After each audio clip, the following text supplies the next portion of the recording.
Við ætlum að beina hins vegar núna kastljósinu að Elvu Dögg Gunnarsdóttur sem með versta tilfelli Tourette heilkenni sem læknir hennar hefur nokkru sinni séð.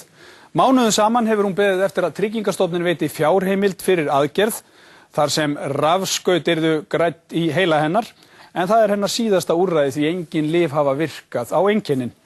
Tourette arfgengur taugasjúkdómur sem hrjáir einn af hverjum 200. Brynja Þorgeirsdóttir og Egill Eðvarsson fóru og hittu Elvu Dögg en það ósk hennar að fræða fólk Tourette svo að það sjái að á bak við það sem virðist vera undarleg hegðun bara óskup venjulegt fólk.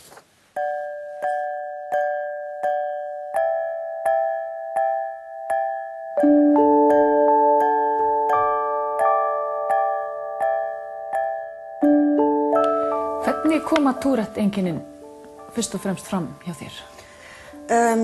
Þau koma fram sérstaklega eins og í svona hljóðkækjum og þessum höfuðkæk sem ég geri og þegar ég að labba eða stend þá þarf ég rosalega mikið að snúa mér í hringi og svona vinda upp á mig og ég svona á það til að svona kýla út í loftið og bara með hendurnar út allt og það svona, já, það svona helst þannig, sko. En þetta mjög slæmt eftir aðstæðum eða eitthvað? Já, það það, en ég reyndar alltaf slæm núna, sko, en það getur samt versnað, þú veist, ef ég undir miklu álagi eða þreytt eða búin að innbyrða mikinn sykur eða eitthvað svoleiðis, sko, þá finn ég alveg greinilega mun, sko. Já.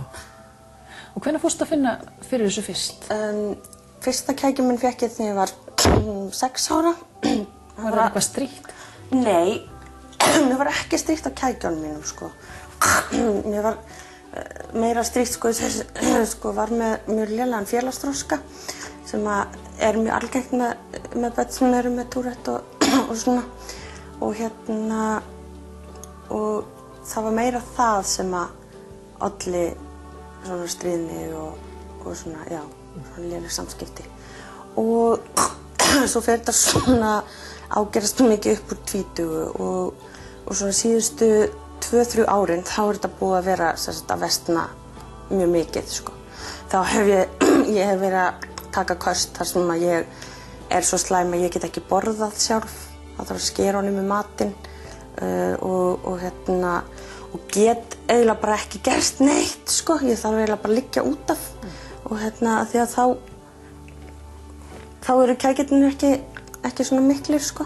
Það dempast niður og það mjög erfitt. Ég hef lent í rauninni, ég hef 2 sinnum síðasta árið farið inn á spítala og þurft að vera þar í einhver tíma því að ég hef bara verið ófær að sjá mig og strákinn minn og allt, sko. Þá eru kækirnir bara svo rosalega miklir, sko.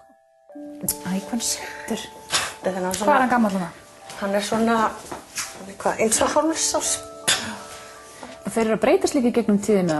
Svo nýjasti þessi að snúa sér í hringi?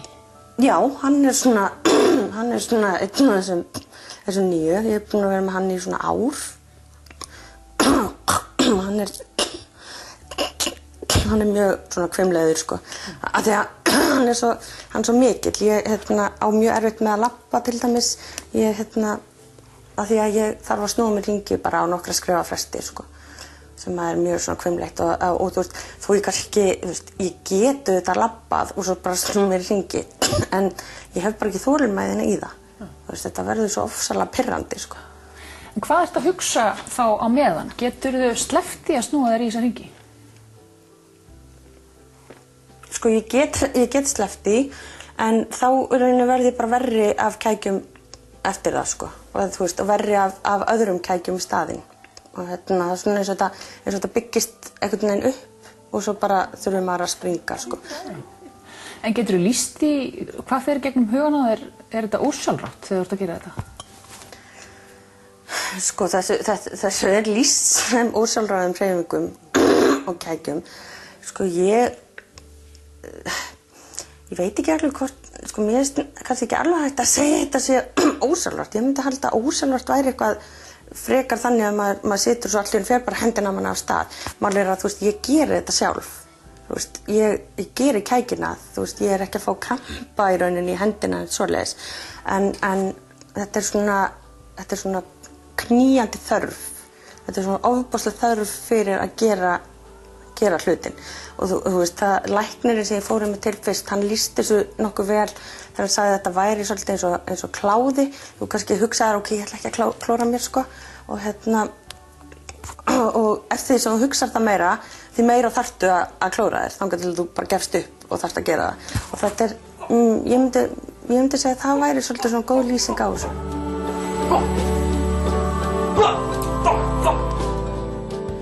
Þó flestir Tourette-sjúklingar séu bara með milda kæki geta einkennin verið mjög misalvarleg.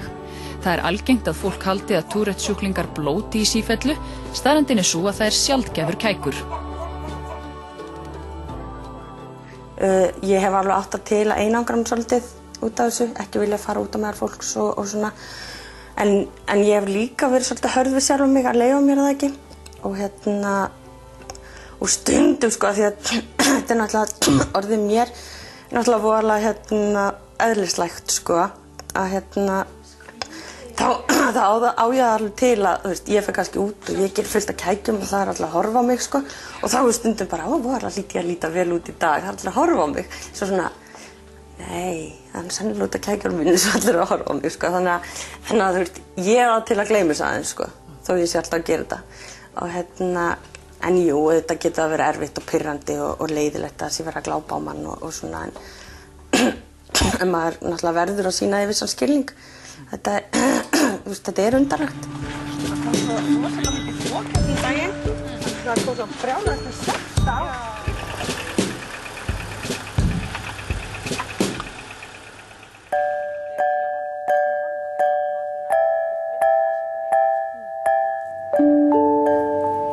Þú veist, ef ég sé einhvern sem ég finnst eitthvað furðulegur, ég er ekki bara eitthvað að stara, skilur þig, þú veist, maður svona kannski horfir eitthvað aðeins, þannig að mér finnst það búið að skrýta þegar fólk leyfir sér það, sko, það bara, þú veist, byssa sig. Já, þetta er glápið bara. Já, það er dálítið spes. Ég lenti því fyrir jólin, þannig að kona veltum bara hægur á hálsliðnum, sko, hún staðið svo mikið, sko. Það segir ekki við þig. Auðvitað þá getur þetta alveg farið með mig stundum, sko. Og ég hef alveg lent í því að missa alveg vonina og sérstaklega þegar þú veist það er búið núna að pröfa öll lyf sem eru gefin við þessu á mér og það er ekkert sem virkar sko. Þannig að það er náttúrulega rosalega erfitt og eins og ég segi, ég hef alveg mist vonina sko. En það náttúrulega þýðir ekkert, þú veist, maður verður sko ef maður missir vonina algjörlega og kemst ekki upp úr því, þá náttúrulega getur maður bara alveg eins hvatt innan heim, sko. Það er bara þannig.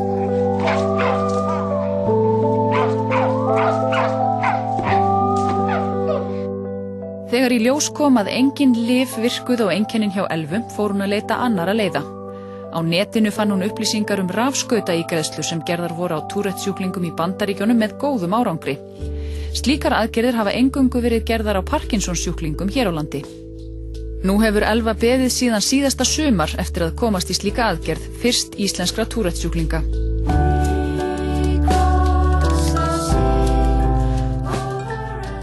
Hversu slæmt er þetta sjúkdómstilfelli hjá henni Elvu? Þetta er mjög slæmt og það er það versta sem ég hef séð í mína reynslu og ég held að flestir læknar sem hefur komið að hennar mál halda það sama. En hvernig virkar þessi aðgerð? Getur þú útskýrt það fyrir okkur svona stuttu máli? Sko, helsta kenningin bak við Tourette-sjúkdómnum er að þetta fjallar truflun í taugaboð á milli framheila og botnknóða sem eru kjarnar sem eru djúpt inni í heilanum.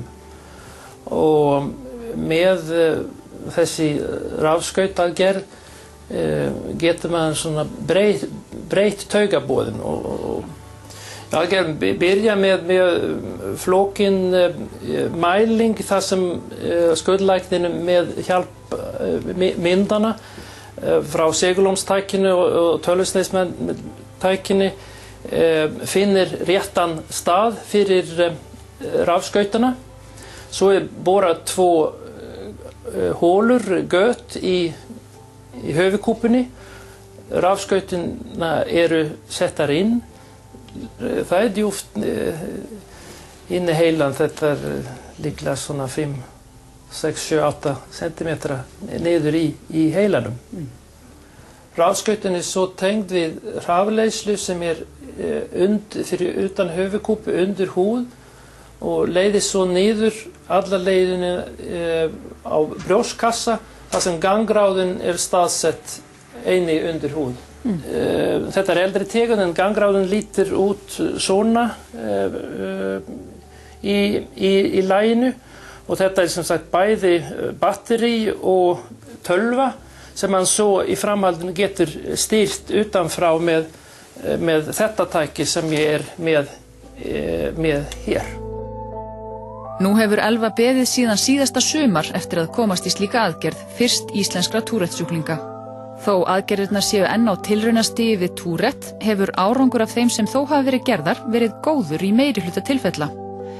Þó samþykkt hafi verið að gera aðgerðina á Elvu strandar málið á samningum við Tryggingastofnun. Ekki hafa enn fengist fjárheimildir fyrir aðgerðinni og Elva í algjöru óvissu með hversu lengi enn hún þarf að bíða.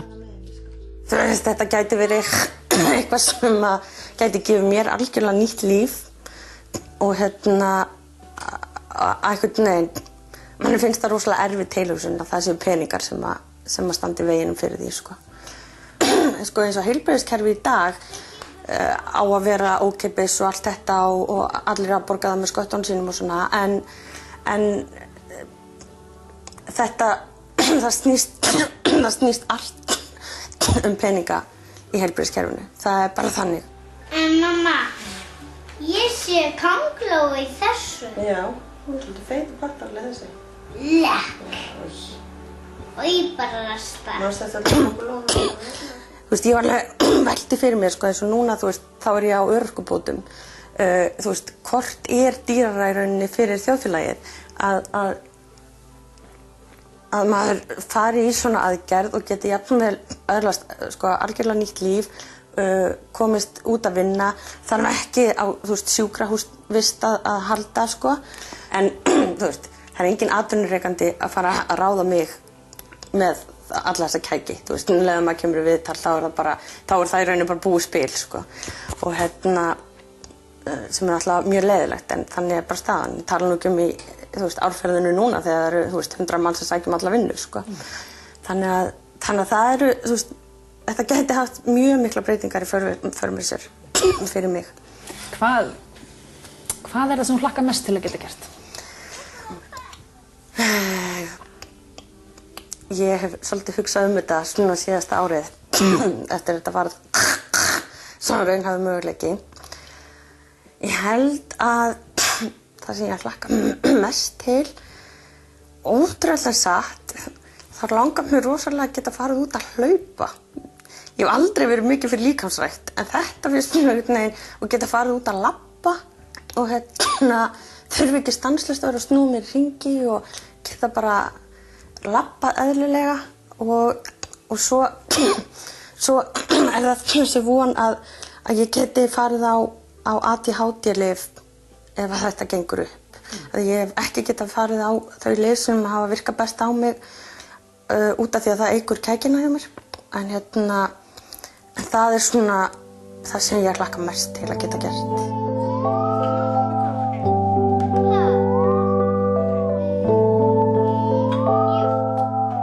Þér rís ekkert hugur við því að láta bora 2 göt á hauskúpuna og græða inn í heilan á þér rafskaut? Jú, við gerum það. Sérstaklega sem það gert ráð fyrir að maður sé vakandi á meðan og ekki undir neinum áhrifum af neinum kæruleysislyfjum eða neinu. Maður á bara að vera með fullri meðvitund og svo bara staðdeyft og jú, finnst það ógeðsleg tilhugsun, sko. Þú veist, hugsa sér svona, það hlýtur að koma einhver lykt og bara þessi tilfinning, mér finnst alveg nú óþægilegt þegar þú veist, tannlæknir að bora í tennurnar á mér, sko.